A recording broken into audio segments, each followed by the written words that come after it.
Hello friend, मैं कोमल सिंह और हम स्टार्ट करने जा रहे हैं आज दृष्टि का करंट अफेयर। सबसे पहले स्टार्ट करेंगे हम लोग राष्ट्रीय, उसके बाद से अंतर्राष्ट्रीय। तो आज का प्रोग्राम है कि हम लोग राष्ट्रीय करंट अफेयर देखेंगे। तो स्टार्ट करते हैं। प्रधानमंत्री नरेंद्र मोदी कहाँ पर 12वें अंतर्राष्ट्रीय योग दिवस समारोह में शामिल हुए? सबसे पहले शामिल कौन हुआ? प्रधानमंत्री नरेंद्र मोदी। अंतर्राष्ट्रीय योग दिवस किस तारीख में आता है? 21 जून को। और ये कौन सा है? 12वां। कौन सा है? 12वां। और कहाँ मनाया गया? कोलकाता, पश्चिम बंगाल। यानी याद रखना ट्रिक के साथ। ऐसे किस बार चुनाव में बढ़िया जीत बीजेपी पश्चिम बंगाल में हुई है, तो इस ट्रिक से याद रखना कि कोलकाता में इस बार मनाया गया है। अगला है भारत बिल्डकॉन 2026 का आयोजन कहाँ किया गया? नई Delhi one expo, one nation one expo के तहत। इसका थीम है वन नेशन वन एक्सपो। प्रधानमंत्री नरेंद्र मोदी की अध्यक्षता में केंद्रीय मंत्रियों ने किस मेट्रो रेल परियोजना के चरण 2 को मंजूरी प्रदान की? तो वो है Ahmedabad metro rail project. Ahmedabad metro rail project को प्रधानमंत्री नरेंद्र मोदी ने केंद्रीय मंत्री की अध्यक्षता की, उसमें इसको मंजूरी मिली है, इस प्रोजेक्ट को। अगला है कर्नाटक के मुख्यमंत्री के रूप में किसने शपथ ली? तो थे DK शिव कुमार। और उन्होंने कब शपथ ली? 3 जून को। कब ली? 3 जून को। DK शिव कुमार से पहले कर्नाटक के मुख्यमंत्री थे सिद्धारमैया। अगला है भारत का, ये महत्वपूर्ण है, इसको देखते हैं। भारत का किस नंबर का है? ये 100वें नंबर का रामसर स्थल घोषित किया गया है। जयप्रकाश नारायण पक्षी अभयारण्य किस राज्य में है? तो ये है उत्तर प्रदेश के बलिया जिले में। और ये क्वेश्चन बहुत इम्पोर्टेंट है, बहुत इम्पोर्टेंट है। और इसको हम सुराहा ताल भी बोलते हैं। इस अभयारण्य को क्या बोला जाता है? सुराहा ताल। सुराहा ताल पक्षी अभयारण्य, इसको बोलते हैं हम लोग सुराहा ताल पक्षी अभयारण्य। उत्तर प्रदेश के बलिया जिले में है, मोस्ट इम्पोर्टेंट है। कमेंट करके आप लोग बताइए कि 99वां रामसर स्थल भारत का कौन सा घोषित किया गया? और जैसा कि हम लोग जानते हैं कि हर साल 2 फरवरी को, कब? 2 फरवरी को क्या मनाया जाता है? विश्व वेटलैंड डे। क्या मनाया जाता है? विश्व वेटलैंड डे। ईरान के रामसर शहर में ये समझौता हुआ था। देखो यहाँ पे लिखा है जयप्रकाश नारायण पक्षी अभयारण्य को हम सुराहा ताल नाम से जानते हैं। हाल ही में राष्ट्रीय बाल स्वास्थ्य कार्यक्रम दिशा निर्देश किस मंत्रालय ने जारी की? तो आप बाल स्वास्थ्य वैसे ही जान जाएंगे हम, ये स्वास्थ्य की बात कर रहे हैं, तो स्वास्थ्य एवं परिवार कल्याण मंत्रालय ने जारी किया है। भारत का पहला पेपरलेस न्यायपालिका वाला राज्य कौन घोषित किया है? यानी सिक्किम। भारत का पहला पेपरलेस न्यायपालिका वाला राज्य है सिक्किम। और याद देखिएगा 2011 की जनगणना के अनुसार सिक्किम वो स्टेट है जहाँ पे सबसे कम जनसंख्या पाई जाती है। अब तमिलनाडु के मुख्यमंत्री, इसको कौन बोल सकता है कि तमिलनाडु के नए मुख्यमंत्री कौन बने हैं? सी जोसेफ विजय। सी जोसेफ विजय। उन्होंने कब शपथ ली? इम्पोर्टेंट हो सकता है। उन्होंने शपथ ली 10 मई 2026 को। हम देखते हैं कि हाल ही में असम के दूसरे मुख्यमंत्री के रूप में लगातार दूसरी बार किसने शपथ ग्रहण की? कौन है असम के मुख्यमंत्री? असम के मुख्यमंत्री। और कितनी बार है? दूसरी बार। और कौन हो सकते हैं? हेमंत बिस्वा शर्मा। केरल के नए मुख्यमंत्री कौन बने हैं? केरल के बने हैं VD सतीशन। केरल के बने कौन? VD सतीशन। अगला है केंद्रीय मंत्रिमंडल ने सर्वोच्च न्यायालय में कितने अतिरिक्त न्यायाधीशों की स्वीकृति दी है? तो ये है 4। इसके पहले 35 थे और अब बढ़ के 4 बढ़े हैं, तो कितने हो गए? 37। यानी ये 37 जज हैं मुख्य न्यायाधीश को छोड़ के। अगर मुख्य न्यायाधीश को जोड़ लेंगे तो कितने हो जाएंगे? 38 जज हो जाएंगे। और अगर मुख्य न्यायाधीश को जोड़े तो पहले कितने जज थे? तो वो जज थे 34 जज थे। और आप लोग को पता है कि ये जज निर्धारित कौन करता है? संसद। संसद समय समय पर निर्धारित करती है कि सुप्रीम कोर्ट में जजों की संख्या में बढ़ोतरी की जाएगी या नहीं की जाएगी। उसी के पास एकमात्र अधिकार है सुप्रीम कोर्ट के जजों की संख्या में वृद्धि करने का। अब केंद्रीय मंत्रिमंडल ने हाल ही में कौन सा मिशन शुरू करने की मंजूरी की है? तो वो कपास उत्पादकता मिशन। कपास उत्पादकता मिशन। इसकी कुल लागत है 56,59.22 करोड़ रुपए। कपास मिशन ये हमारे बजट में भी पिछली बार आया था, इसमें आई थिंक 5 साल के लिए कपास मिशन स्टार्ट करने की बात कही गई थी। आप लोग बताइए कितना सच है? प्रधानमंत्री नरेंद्र मोदी ने 31 मार्च को किस राज्य की यात्रा की और कई परियोजनाओं का उद्घाटन और शिलान्यास किया? ये थे गुजरात में गए थे। कब गए थे ये? गुजरात में।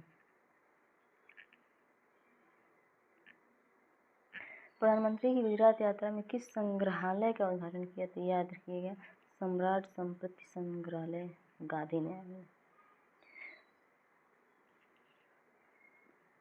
हमें मालूम होना चाहिए कि ब्रिक्स की अध्यक्षता इस बार भारत को मिली है।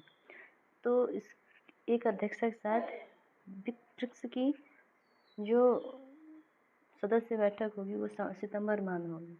इसके पहले ब्रिक्स की अन्य कोई शाखाएं, अन्य कोई डिपार्टमेंट होंगे, उसके छोटे छोटे बैठक होते रहेंगे। तो ब्रिक्स युवा परिषद उद्यमिता कार्य समूह की बैठक इंदौर में आयोजित की गई। कहाँ पे? इंदौर में। सरकार ने हाल ही में क्या अधिसूचित किया है? राष्ट्रीय खेल प्रशासन बोर्ड नियम 2026। राष्ट्रीय खेल प्रशासन बोर्ड नियम 2026। इसमें कितने सदस्य होंगे? एक अध्यक्ष और 2 सदस्य। सार्थक पीडीएस योजना किसके लिए शुरू की है? पीडीएस मतलब होता है पब्लिक डिस्ट्रीब्यूशन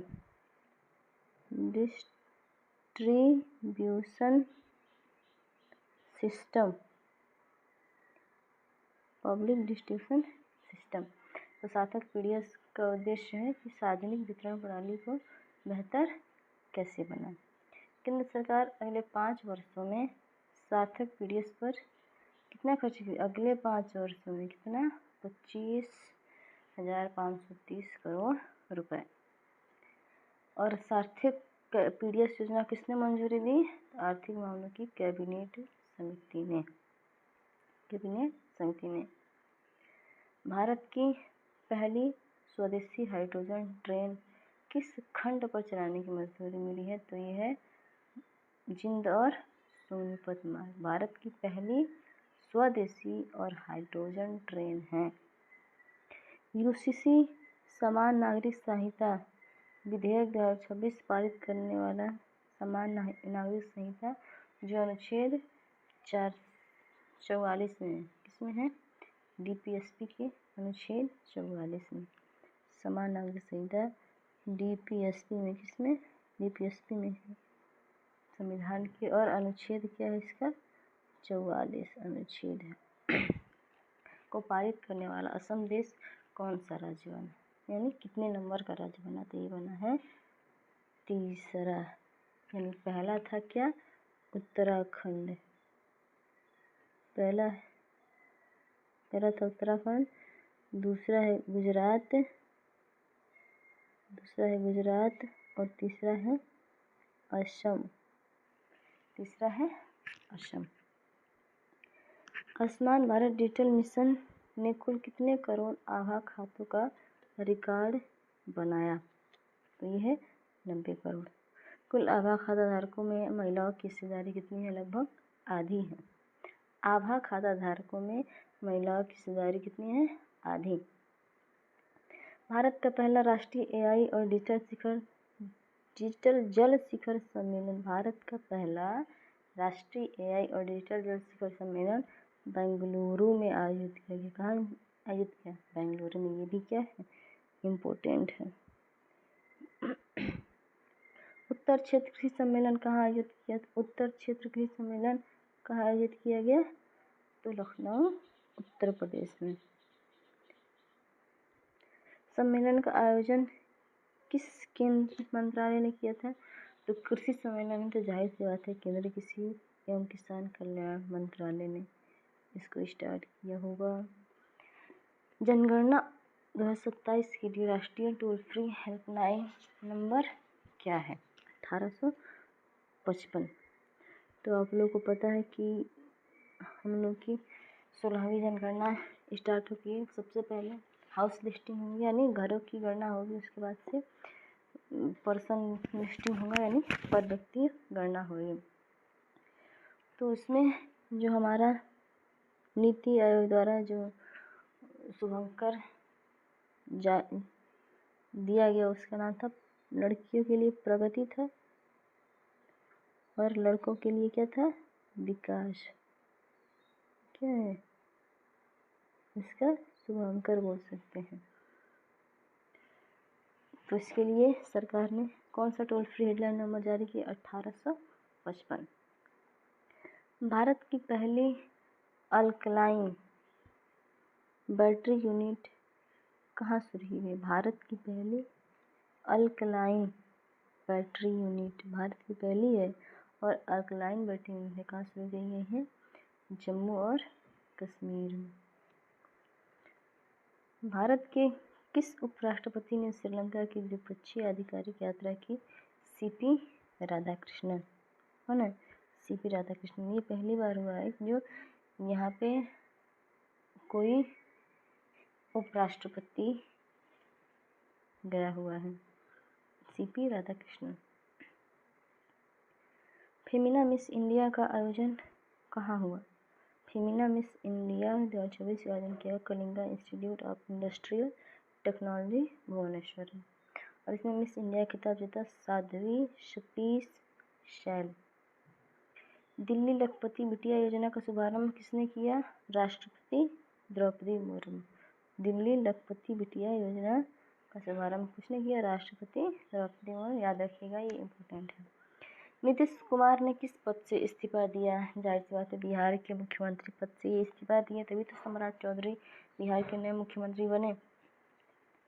उत्तर भारत का पहला ग्लास ब्रिज किस जिले में बनाया गया? उत्तर भारत का पहला है तो यह है रोपड़, पंजाब में ग्लास ब्रिज बनाया गया। किस नदी के ऊपर बना है? तो ये सतलज नदी, यानी उत्तर भारत का पहला ग्लास ब्रिज पंजाब रोपड़ में और सतलज नदी के ऊपर बना है। क्षेत्र कनेक्टिविटी योजना संशोधित उड़ान योजना को किसने मंजूरी दी है? तो ये है केंद्रीय मंत्रिमंडल। योजना के तहत कितने हवाई अड्डे विकसित करने का प्रस्ताव है? 100, यानी 100 हवाई अड्डों का विस्तार करके सुगम बनाना है, हवाई परिवहन में सुगम बनाना है, ताकि आम आदमी की पहुंच में भी हवाई यात्रा रहे। और इसलिए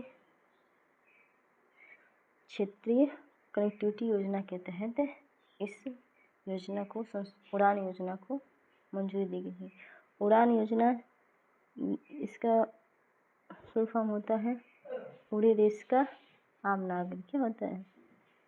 उड़ान, उड़ान, उड़ी देश का आम नागरिक।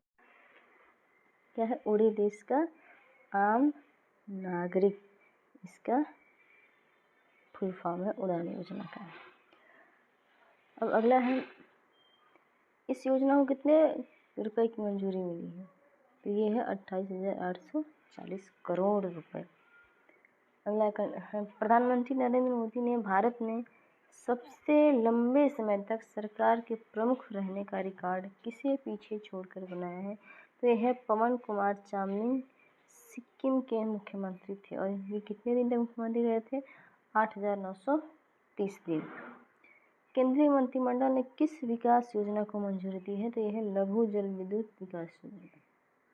ये लघु जल विद्युत विकास योजना, ये जल विद्युत निर्माण की एक तकनीकी है। इसके तहत हम बांध बनाकर विद्युत भी बना लेंगे, साथ ही साथ हमें कोई बड़ा स्ट्रक्चर नहीं बनाना पड़ेगा और इससे बड़े पर्यावरणीय नुकसान भी नहीं होंगे। इस योजना की कितनी लागत है? 2585 करोड़। इस योजना की लागत कितनी है? 2585 करोड़। सुप्रीम कोर्ट ने पहली बार किस व्यक्ति के लिए निष्क्रिय इच्छामृत्यु की अनुमति दी है? तो ये है हरीश राणा को। निष्क्रिय इच्छामृत्यु मतलब होता है कि हम उस व्यक्ति को जिस सपोर्ट सिस्टम के सहारे वो जी रहा है वो सपोर्ट सिस्टम हटा दें। जैसे अगर कोई ऑक्सीजन के सहारे जी रहा है तो उसको ऑक्सीजन देना छोड़ दे तो अपने आप मर जाएगा। तो सुप्रीम कोर्ट ने पहली बार, कब है? पहली बार की घटना है। सुप्रीम कोर्ट ने पहली बार किसी व्यक्ति को निष्क्रिय इच्छामृत्यु की अनुमति दी है और ये कौन है? हरीश राणा। और ये किस अनुच्छेद के तहत आया है? अनुच्छेद 21 के तहत, कि हम सम्मानपूर्वक मरने का अधिकार। देखो अगला हम बताए थे ना कि जनगणना के लिए शुभंकर क्या था?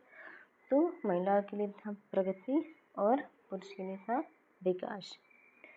अगला सहकारिता क्षेत्र की पहली टैक्सी सर्विस भारत टैक्सी, यानी सहकारिता क्षेत्र की पहली टैक्सी भारत टैक्सी का शुभारंभ कहाँ से हुआ? विज्ञान भवन नई दिल्ली।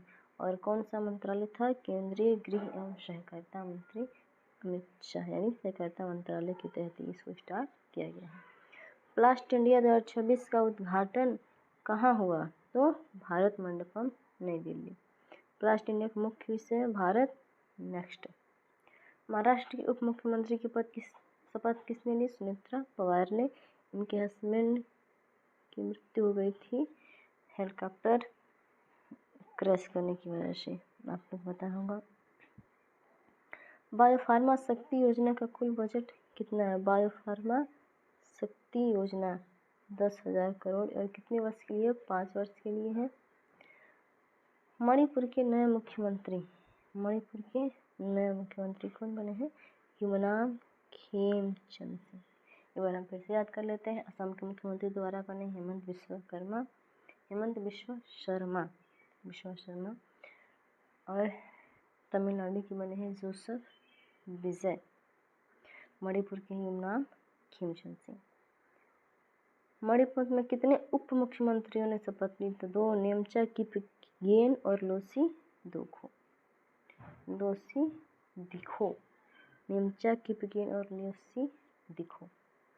मुंबई अहमदाबाद बुलेट ट्रेन परियोजना में इसकी कौन सी उपलब्धि हासिल हुई? पहला पर्वतीय सुरंग ब्रेक थ्रू, यानी जो ये मुंबई अहमदाबाद बुलेट ट्रेन योजना है, ये पहला पर्वतीय सुरंग ब्रेक थ्रू है जो कि पालघर महाराष्ट्र में है। तो ये इम्पोर्टेंट हो गया। क्या हो गया? इम्पोर्टेंट हो गया। पहला पर्वतीय सुरंग है ब्रेक थ्रू, पालघर महाराष्ट्र, और कहाँ तक जाएगी? मुंबई से अहमदाबाद। मुंबई से अहमदाबाद। और कौन सी ट्रेन है? Bullet train. यह सुरंग किन 2 स्टेशनों के बीच स्थित है? तो विरार से बोईसर और 1.48 किलोमीटर ये सुरंग बनी है। 86वां अखिल भारतीय पीठासीन अधिकारी सम्मेलन कहाँ आयोजित किया गया? ये लखनऊ उत्तर प्रदेश में आयोजित किया गया। सम्मेलन के उद्घाटन सत्र को किसने संबोधित किया? तो पीठासीन अधिकारी हैं तो लोकसभा अध्यक्ष ओम बिरला ने। लोकसभा का अध्यक्ष कौन है? ओम बिरला ने इस सम्मेलन को उद्घाटित किया। इंडिया एआई इम्पैक्ट समिट 2026 का आयोजन कहाँ किया गया था? भारत मंडपम नई दिल्ली में। इस शिखर सम्मेलन का आयोजन किस मंत्रालय द्वारा किया गया था? जाहिर सी बात है, इलेक्ट्रॉनिक और एआई की बातें कर रहे हैं तो इलेक्ट्रॉनिकी और सूचना प्रौद्योगिकी मंत्रालय द्वारा ही स्टार्ट किया गया है। शिखर सम्मेलन के 3 मूलभूत सिद्धांत हैं: पीपुल, प्लैनेट और प्रोग्रेस। 3 मूल सिद्धांत हैं: पीपुल, प्लैनेट और प्रोग्रेस। इस समिति के वैचारिक ढांचे को नाम क्या दिया गया है? 7 चक्रदेश जीवन चक्र। केंद्रीय गृह मंत्री अमित शाह ने उत्तर प्रदेश दिवस के अवसर पर किस योजना का, तो हम लोग को पता है कि 1 डिस्ट्रिक्ट 1 प्रोडक्ट स्टार्ट किया गया था 24 जनवरी 2018 को। कब स्टार्ट किया गया? 24 जनवरी 2018 को। उसी के आधार पर ये 1 जनपद 1 व्यंजन यानी 1 डिस्ट्रिक्ट 1 कुजीन योजना स्टार्ट किया गया है। और साथ ही साथ इंडस्ट्रियल डेवलपमेंट के लिए सरदार पटेल औद्योगिक क्षेत्र योजना, यानी उत्तर प्रदेश दिवस 24 जनवरी को मनाया जाता है। इस बार भी मनाया गया था और इसमें गृह मंत्री अमित शाह थे, उन्होंने 1 जनपद 1 व्यंजन और साथ ही साथ सरदार पटेल औद्योगिक क्षेत्र योजना का क्या किया है? उद्घाटन किया है, शुभारंभ किया है। उत्तर प्रदेश समारोह कहाँ स्थापित किया गया, आयोजित किया गया? तो है राष्ट्रीय प्रेरणा स्थल, जिसमें श्यामा प्रसाद मुखर्जी की प्रतिमा बनी है और भी 2 प्रतिमाएं बनी किसी गणतंत्र दिवस परेड 2026 में उत्तर प्रदेश की झांकी की थीम क्या थी? गणतंत्र दिवस परेड में क्योंकि ये सेकेंड आया था, फर्स्ट किसका था? फर्स्ट था महाराष्ट्र का, तो सेकेंड आया उत्तर प्रदेश, सेकेंड आया है उत्तर प्रदेश झांकी में। इसकी थीम क्या थी? बुंदेलखंड की संस्कृति मतलब है कि झांकी की थीम क्या थी? वंदे मातरम 150 वर्षों का सफर। केंद्रीय मंत्रिमंडल ने किस योजना को वर्ष 2030-31 तक जारी रखने की मंजूरी दी है? तो अटल पेंशन योजना, ये 9 मई 2015 को स्टार्ट की गई। कब स्टार्ट की गई? 9 मई 2015 को। और अब इसको बढ़ा के कब तक कर दिया गया है? 2030 और 31 तक। Messrs BSR ventures private limited का लीयरजेट 45 विमान किस मार्ग पर उड़ान भरते समय दुर्घटनाग्रस्त हो गया? बारामती में, मुंबई बारामती मार्ग में ये विमान जो है क्या दुर्घटनाग्रस्त हो गया था। और इसी में महाराष्ट्र के उप मुख्यमंत्री अजित पवार की डेथ हो गई थी और इसीलिए उनकी पत्नी सुनेत्रा पवार वर्तमान में महाराष्ट्र की मुख्यमंत्री बनी है। भारतीय विशिष्ट पहचान प्राधिकरण द्वारा जारी आधार के नए शुभंकर का क्या नाम है? नहीं, आधार का नया शुभंकर है उदय। ट्रिक से याद कर लीजिएगा, इसका नाम भी खुद क्या है? UIDI। अगर ध्यान से देखा जाए तो ये उदय की तरफ दिख रहा है, तो इसका शुभंकर भी क्या हो जाएगा? उदय। अमूर्त सांस्कृतिक विरासत की सुरक्षा के लिए यूनेस्को अंतर सरकारी समिति के विशेष सत्र की मेजबानी कहाँ की गई है? अमूर्त सांस्कृतिक विरासत की सुरक्षा के लिए यूनेस्को अंतर सरकारी समिति के 20वें सत्र की, कौन सा सत्र है? 20वें सत्र की मेजबानी और कहाँ की गई है? नई दिल्ली में। इसकी अध्यक्षता की है विशाल बी शर्मा, जो यूनेस्को में भारत की स्थायी प्रतिनिधि है। इस सत्र में दीपावली को भारत की अमूर्त सांस्कृतिक विरासत की सूची में शामिल किया गया है। दीपावली को शामिल करने वास्ते यूनेस्को की इस सूची में यानी अमूर्त विरासत वाली सूची में यह 16 विरासतें हो जाएंगी जो शामिल हैं। और किसमें? अमूर्त वाले में। भारत ने कहाँ अपनी पहली स्वदेशी हाइड्रोजन ईंधन सेल से चलने वाली यात्री पोत का व्यावसायिक संचालन शुरू किया है? स्वदेशी हाइड्रोजन से चलने वाले पहले यात्री पोत का व्यावसायिक संचालन शुभारंभ शुरू किया है वो है वाराणसी में। बिहार पुलिस ने किस विशेष दस्ते के गठन की घोषणा की है? तो यह है अभया ब्रिगेड, महिलाओं की सेफ्टी के लिए। 23वें भारत रूस वार्षिक शिखर सम्मेलन का आयोजन किया गया नई दिल्ली में। कौन सा? 23वें भारत रूस वार्षिक शिखर सम्मेलन हर साल मनाया जाता है। भारत अंतर्राष्ट्रीय विज्ञान महोत्सव कहाँ संपन्न किया गया? भारत अंतर्राष्ट्रीय विज्ञान महोत्सव पंचकुला हरियाणा में। और इसका मुख्य विषय था विज्ञान से समृद्धि आत्मनिर्भर भारत के लिए। अगला है ऊर्जा और स्वच्छ वायु अनुसंधान केंद्र की रिपोर्ट के अनुसार नवंबर 2025 में भारत के सबसे प्रदूषित शहर कौन सा है? तो भारत का सबसे प्रदूषित शहर बना है गाजियाबाद, उत्तर प्रदेश का। और किसके तहत? ऊर्जा और स्वच्छ वायु अनुसंधान केंद्र ने एक रिपोर्ट जारी की, उसी के तहत भारत का सबसे प्रदूषित शहर है गाजियाबाद, उत्तर प्रदेश का। और हम 2011 की जनगणना के अनुसार देखें तो गाजियाबाद उत्तर प्रदेश का अधिकतम घनत्व वाला प्रदेश है, घनत्व वाला जिला है, प्रदेश में जिला है। बायो सीएनजी और उर्वरक संयंत्र का उद्घाटन किसने किया? तो केंद्रीय गृह एवं सहकारिता मंत्री अमित। बायो सीएनजी और उर्वरक संयंत्र का उद्घाटन हुआ है, कहाँ हुआ है? अब तो वावथराज ने उद्घाटन किया है अमित शाह ने। कौन से मंत्री हैं? मंत्रालय के मंत्री हैं, तो केंद्रीय गृह एवं सहकारिता मंत्री के। और कहाँ उद्घाटित किया गया है? वावथराज, गुजरात में। एक माह में सर्वाधिक सौर पंप स्थापना की उपलब्धि के लिए किस राज्य ने गिनीज वर्ल्ड रिकॉर्ड बनाया है? यानी एक माह में सबसे ज़्यादा सौर पंप महाराष्ट्र में लगाए गए हैं। और इसके लिए कितने हैं ये? 45,911।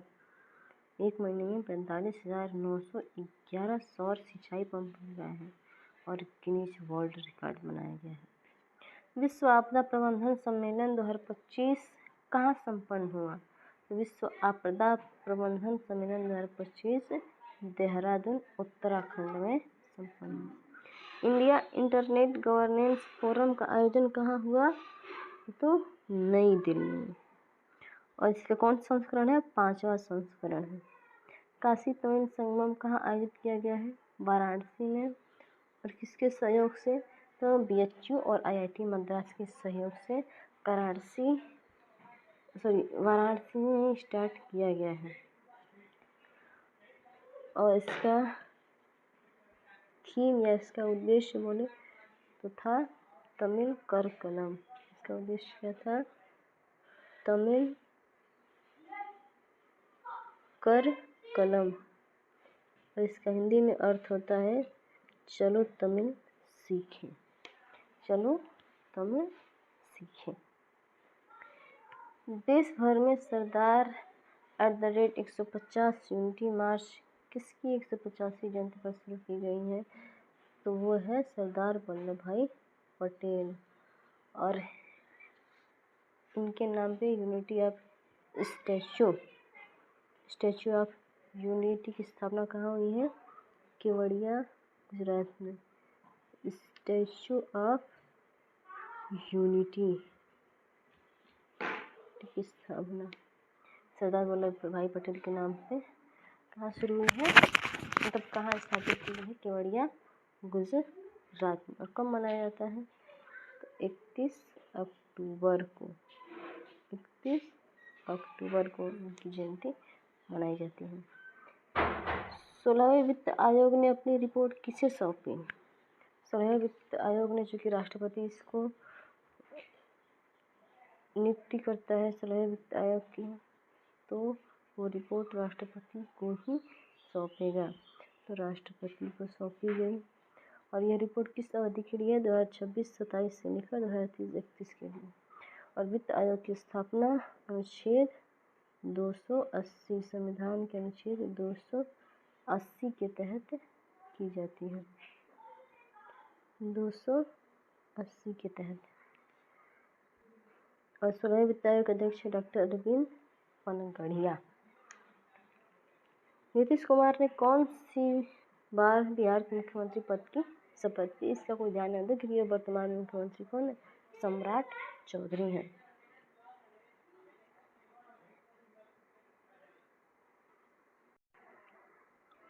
सम्राट चौधरी हैं। देखो वर्तमान में बिहार के मुख्यमंत्री सम्राट चौधरी हैं। भारत ने किस बीमारी के लिए पहली स्वदेशी क्रिस्पर जीन थेरेपी स्टार्ट की है? तो सिकल सेल रोग के तहत है।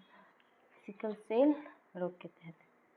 अंतर्राष्ट्रीय आर्य महासम्मेलन का आयोजन नई दिल्ली में अंतर्राष्ट्रीय आर्य महासम्मेलन का आयोजन नई दिल्ली में कौन सा है? 2025 का है, 2026 में मनाया जाता है। सॉरी, अक्टूबर से नवंबर 2025 में मनाया गया था। यह महासम्मेलन आर्य समाज की 150वीं वर्षगांठ और महर्षि दयानंद सरस्वती की 200वीं जयंती पर मनाई गई, क्योंकि दयानंद सरस्वती ने ही आर्य समाज की स्थापना 1875 ईस्वी में किया था। कब? 1875 ईस्वी में। दयानंद सरस्वती का मुख्य वाक्य है वेदों की ओर लौटो, और इन्होंने एक बुक लिखी थी, इसका नाम है सत्यार्थ प्रकाश। क्या नाम है? सत्यार्थ प्रकाश। अंतर्राष्ट्रीय सौर गठबंधन इंटरनेशनल सोलर अलायंस सभा का 8वां सत्र कहाँ आयोजित किया गया? तो ये भारत मंडपम नई दिल्ली में। इसका थीम क्या है? एक सूर्य, एक विषय और एक ग्रिड। एक थीम सूर्य, एक विषय और एक ग्रिड। आदर्श युवा ग्राम सभा पहल का शुभारंभ कहाँ किया गया? तो नई दिल्ली में। यह पहल किन मंत्रालयों का संयुक्त प्रयास है? पंचायती राज मंत्रालय, शिक्षा मंत्रालय और जनजातीय कार्य मंत्रालय। याद रखिएगा, यानी जो आदर्श युवा ग्राम सभा है वो किसी एक मंत्रालय का नहीं, मतलब 3 मंत्रालय का।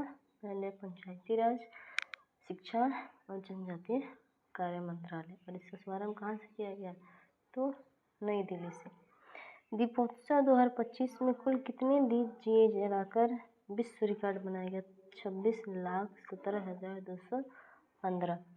दीपोत्सव 2025 किस नदी के तट पर आयोजित है? तो जाहिर सी बात है अयोध्या मनाया जाता है, तो सरयू नदी अयोध्या के पास से होकर बहती है। और ये कौन संस्करण था? तो 9वां संस्करण था। प्रधानमंत्री ने किस परियोजना का उद्घाटन किया जिसे भारत का सबसे बड़ा ग्रीन फील्ड हवाई अड्डा बताया जा रहा है? ग्रीन फील्ड मतलब होता है कि जब कोई भी कार्य जब नए से स्टार्ट किया था, नए सिरे से स्टार्ट किया था, तो उसको ग्रीन फील्ड बोलते हैं। तो भारत का सबसे बड़ा ग्रीन फील्ड हवाई अड्डा कहाँ बताया जा रहा है? तो नवी मुंबई अंतर्राष्ट्रीय हवाई अड्डा उद्घाटन किया गया। पटना में मेट्रो सेवा की शुरुआत के साथ बिहार देश का कौन सा मेट्रो राज्य बन गया है? तो 12वें नंबर का मेट्रो राज्य कौन बन गया है? तो बिहार बन गया है। दलहन आत्मनिर्भरता मिशन को मंजूरी किसने दी? तो केंद्रीय मंत्रिमंडल ने 2025-26 से लेकर 2030-31 तक। कौन चलेगा? दलहन आत्मनिर्भरता मिशन। यानी भारत में प्रोटीन की खपत अधिकतर दालों से होती है, और भारत में अधिकतर दाल आयात किए जाते हैं, क्योंकि भारत में दाल की उपभोक्ता ज़्यादा है। तो सरकार ने दलहन में आत्मनिर्भरता पाने के लिए, हासिल करने के लिए दलहन आत्मनिर्भरता मिशन को मंजूरी दी है, प्रारंभ की है। और इसका समय क्या होगा? 2025-26 से 2030-31 तक। और इसमें कितने पैसे लगेंगे, यानी कितना निवेश किया जाएगा? 11,440 करोड़ रुपए। माई भारत मोबाइल एप्लीकेशन का शुभारंभ कहाँ किया गया? तो नई दिल्ली में। माई भारत मोबाइल एप्लीकेशन नई दिल्ली से। हाल ही में आर्थिक मंत्रालय की मंत्रिमंडलीय समिति ने बिहार में किस रेलवे लाइन खंड के दोहरीकरण को मंजूरी दी है? तो बख्तियारपुर, राजगीर और तिलैया। बख्तियारपुर, राजगीर, तिलैया रेलवे लाइन खंड की कुल लंबाई 104 किलोमीटर और रेल परियोजना की कुल अनुमानित लागत कितनी होगी इसकी? 2,192 करोड़ रुपए। यह रेल मार्ग किन 2 प्रमुख धार्मिक पर्यटन स्थलों को जोड़ेगा? यह है राजगीर, नालंदा और पावापुरी। भारत के कितने नए प्राकृतिक स्थलों को यूनेस्को की अस्थायी विश्व धरोहर सूची में शामिल किया गया है? तो वो है 7। इन स्थलों के जुड़ने के बाद से भारत के पास विचाराधीन कुल कितने स्थल हो गए हैं? तो 69 हो गया है। कितने स्थल हो गए हैं? तो 69। अस्थायी सूची में शामिल 7 प्राकृतिक स्थलों में से कौन सा एक महाराष्ट्र का है? यानी अभी इसको परमानेंट शामिल नहीं किया गया है, अभी विचार चल रहा है कि इनको भविष्य में यूनेस्को के विश्व धरोहर सूची में शामिल किया जाएगा। तो वर्तमान में इसमें 7 ऐड करने हैं और इस 7 को ऐड करके 69 ऐसी साइट्स हो जाएंगी जिनको भविष्य में यूनेस्को की विश्व धरोहर सूची में शामिल कर लिया जाए शायद। तो इसमें महाराष्ट्र का जो है वो है डेक्कन ट्रैप्स, पंचगनी और महाबलेश्वर मंदिर। मेघालय का है मेघालय की गुफाएं, मेघालय की गुफाएं। नागालैंड का कौन सा स्थल है? नागालैंड का है नागा हिल, इसमें तो आसानी से याद हो जाएंगे, ओफियोलाइट। केरल का है प्राकृतिक धरोहर वर्कला। प्रधानमंत्री नरेंद्र मोदी ने पीएम मित्र पार्क का उद्घाटन कहाँ किया गया है? कहाँ किया है? धार, मध्य प्रदेश में। पीएम मित्र पार्क टेक्सटाइल वर्क्स के लिए बनाए गए हैं। भारत का पहला स्वास्थ्य आकार का कमल उद्यान, स्वास्थ्य आकार का कमल उद्यान CSIR राष्ट्रीय वनस्पति अनुसंधान संस्थान लखनऊ में इसका उद्घाटन किया गया। इस उद्यान का उद्घाटन किसने किया? मतलब इस उद्यान का उद्घाटन किसने किया? तो केंद्रीय मंत्री डॉक्टर जितेंद्र सिंह, केंद्रीय मंत्री डॉक्टर जितेंद्र सिंह और साथ ही साथ योगी जी आदित्यनाथ भी वहाँ पे मौजूद थे। कौन है? उत्तर प्रदेश के CM। इसका क्षेत्रफल है 930 वर्ग मीटर। भारत के 15वें उपराष्ट्रपति पद की शपथ किसने ली? तो CP राधाकृष्णन। ये अभी श्रीलंका भी गए थे। शपथ किसने दिलवाई? तो राष्ट्रपति द्रौपदी मुर्मू ने। इनको कितने वोट मिले? 452 वोट मिले। इनके प्रतिद्वंदी कौन थे? वी सुदर्शन रेड्डी। इनका पूरा नाम है चंद्रपुरम पुन्नुस्वामी राधाकृष्णन। वे किन राज्यों के राज्यपाल रह चुके हैं? झारखंड, तेलंगाना और महाराष्ट्र। और उपराज्यपाल रह चुके हैं पुडुचेरी के। उपराष्ट्रपति के चुनाव में उपराष्ट्रपति के चुनाव के निर्वाचक मंडल जो होते हैं उसमें कौन कौन से लोग शामिल होते हैं? कमेंट करके बताइए आप लोग।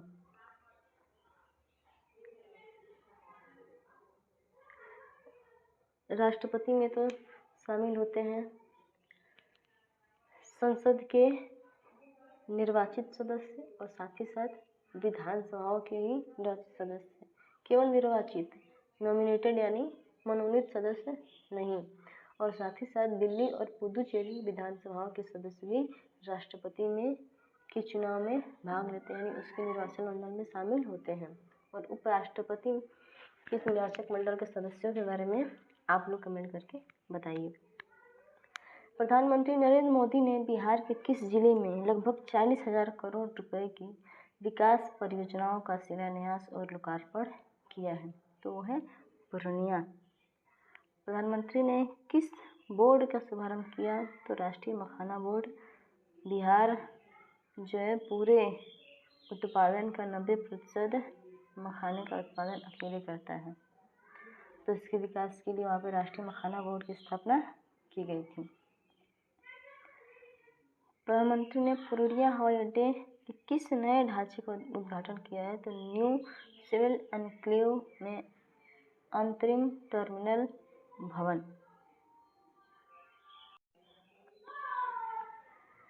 प्रधानमंत्री ने बिहार के किस स्थान पर 3x800 मेगावाट की ताप विद्युत परियोजना का शिलान्यास किया है?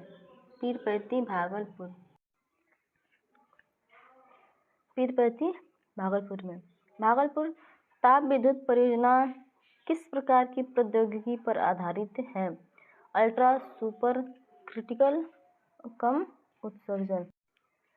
प्रधानमंत्री ने किस नदी लिंक परियोजना के पहले चरण की आधारशिला रखी है? तो Kosi Mechi intra state river link.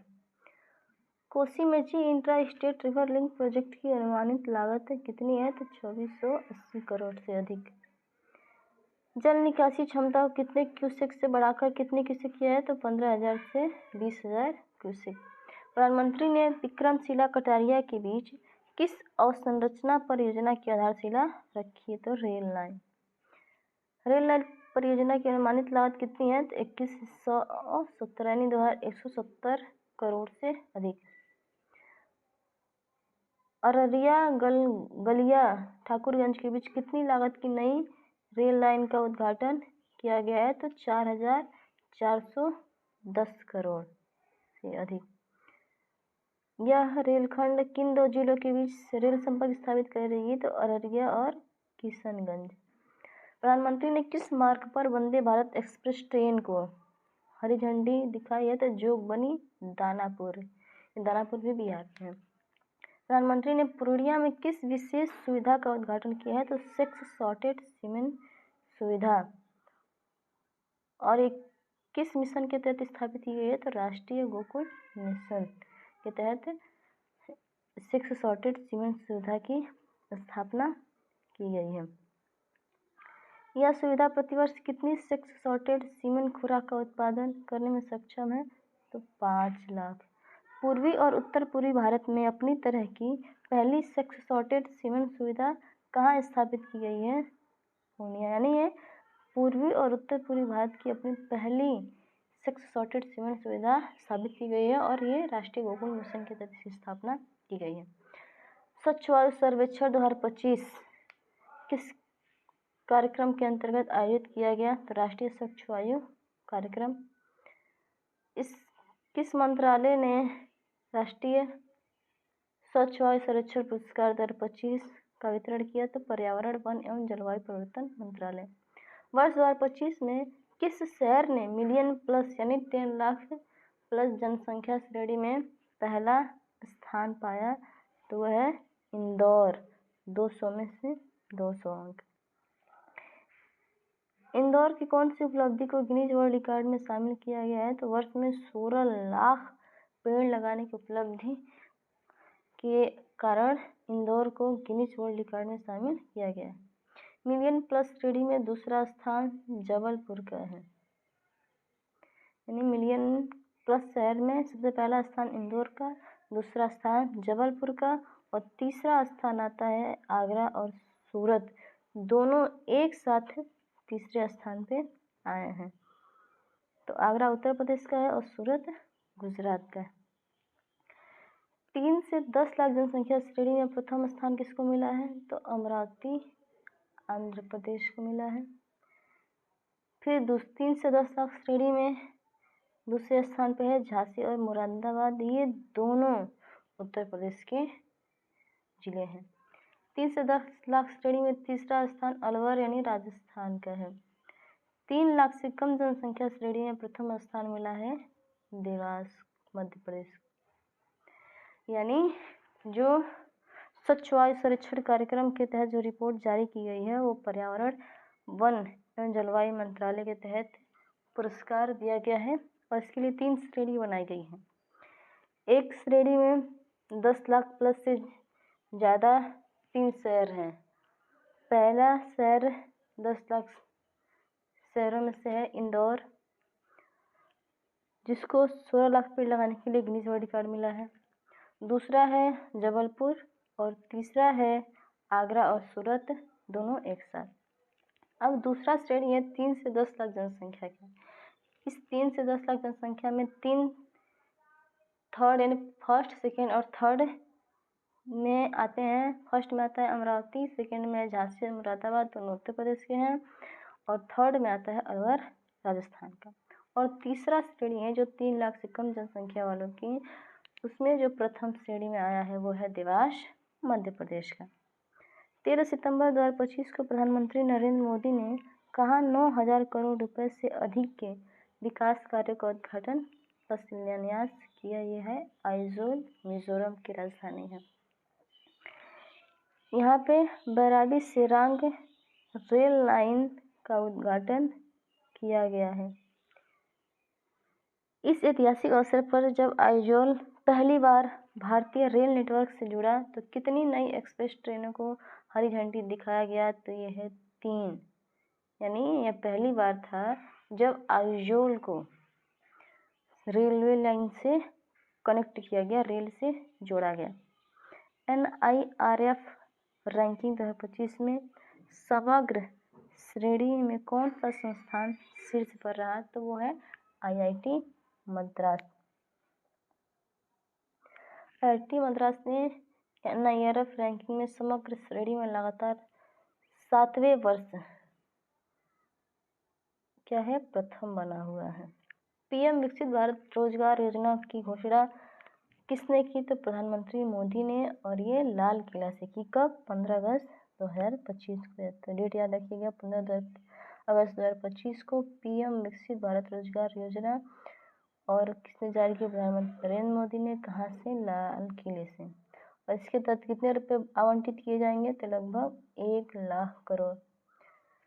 और इसके तहत रोजगार पाने वाले युवाओं को 2 किस्तों में कितनी प्रोत्साहन राशि मिलेगी? तो 15,000 रुपये 2 किस्तों में।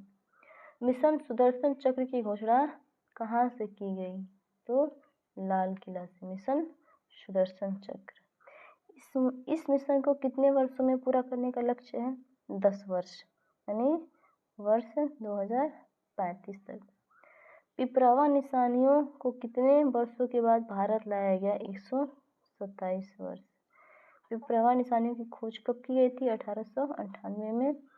यह स्तूप सिद्धार्थनगर उत्तर प्रदेश में है। और किसकी निशानियाँ हैं? तो भगवान बुद्ध के इसमें निशानियाँ हैं। और ये निशानियाँ प्राचीन शहर कपिलवस्तु से संबंधित है। कपिलवस्तु किसका जन्म स्थान है? तो ये महात्मा बुद्ध का जन्म कपिलवस्तु के लुम्बिनी नामक ग्राम में हुआ था। और इसका प्रमाण अशोक के स्तंभ लेख से भी मिलता है। भारत का पहला हिंदी माध्यम MBS कॉलेज कहाँ स्थापित किया गया है? तो जबलपुर में। और क्या ये हिंदी माध्यम भारत का पहला MBBS कॉलेज। स्वच्छ सर्वेक्षण पुरस्कार 2024-25 किसने दिए? तो राष्ट्रपति द्रौपदी मुर्मू ने प्रदान किए। वही स्वच्छ सर्वेक्षण में 10 लाख श्रेणी में तो इंदौर और सूरत पहले दूसरे पे रहे। सुपर स्वच्छ लीग श्रेणी में 3 से 10 लाख आबादी वाले शहरों में नोएडा को पहले स्थान पर रखा गया। स्वच्छ सर्वेक्षण में 10 लाख से अधिक आबादी वाले शहरों में इंदौर को प्रथम और सूरत को दूसरे स्थान पर रखा गया। वहीं 3 से 10 लाख आबादी वाले शहरों की श्रेणी में नोएडा उत्तर प्रदेश को प्रथम रखा गया। और सर्वश्रेष्ठ गंगा शहर का खिताब मिला प्रयागराज को। और ये स्वच्छ सर्वेक्षण 2024 और 25 का है। और ये पुरस्कार दिया किसने? राष्ट्रपति द्रौपदी मुर्मू ने। यूनेस्को की विश्व धरोहर सूची में किस भारतीय संपत्ति को शामिल किया गया? तो मराठा सैन्य परिदृश्य, मराठा सैन्य परिदृश्य को शामिल किया गया। और इसमें कुल कितने किले शामिल हैं? 12। और 12 में से 11 किले जो हैं वो महाराष्ट्र में हैं और एक किला तमिलनाडु में है जिसका नाम है जिंजी किला। क्या नाम है? जिंजी किला। अभी हम लोग देखे हैं कि अमूर्त विरासत सम्मेलन यूनेस्को का नई दिल्ली में किया गया और इसमें दीपावली को अमूर्त विरासत की श्रेणी में डाला गया। और इसके साथ साथ अब भारत में 16 अमूर्त विरासत हैं। तलाश पहल किसके लिए शुरू की गई है? तो एकलव्य मॉडल आवासीय विद्यालयों के लिए, छात्रों के लिए। तलाश का पूर्ण रूप है tribal aptitude life skills and self esteem hub. याद रखिएगा, तलाश एकलव्य यानी EMRS के आदिवासी छात्रों के लिए है। इसका पूर्ण है tribal aptitude life skill and self esteem hub. किसकी 125वीं जयंती मनाए जाने के प्रारंभिक कार्यक्रमों के क्रम में स्मारक डाक टिकट जारी किया गया? तो श्यामा प्रसाद मुखर्जी।